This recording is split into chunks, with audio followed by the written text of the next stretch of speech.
JEE main 2025चा हा question काय आहे आपण बघूया. कन्सिडर द फॉलोइंग स्टेटमेंट आणि आपल्याला फायनली काय करायचं आहे, we need to choose the correct statement.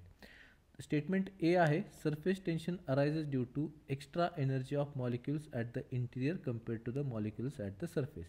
ॲक्च्युअलमध्ये काय असतं, मॉलिक्युल्स ॲट द सरफेस जे असतात त्यांची पोटेन्शियल एनर्जी जास्त असते, त्यामुळं स्टेटमेंट ए जे आहे ते इनकरेक्ट आहे. स्टेटमेंट बी आपण बघूया काय आहे. As the temperature of liquid rises the coefficient of viscosity increases. तर हे स्टेटमेंट पण चुकीचं आहे, कारण कोएफिशियंट ऑफ विस्कॉसिटी लिक्विड्समध्ये काय होते, डिक्रीज होते ॲज टेम्परेचर इन्क्रीजेस, आणि गॅसेसमध्ये ती इन्क्रीज होते. तर ऑप्शन सी जो आहे, स्टेटमेंट सी काय आहे, as the temperature of the gas increases the coefficient of the viscosity increases. तर हे स्टेटमेंट जे आहे आपल्याकडे करेक्ट स्टेटमेंट आहे.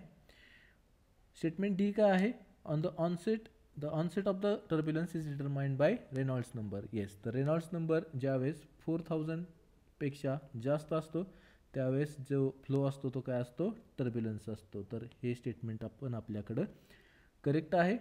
Statement E, in a steady flow two streamlines never intersect. तर हे स्टेटमेंट पण आपल्याकडे करेक्ट आहे. तर आपल्याकडं फायनली जे आन्सर येईल ते काय येईल, C D E correct, option बी.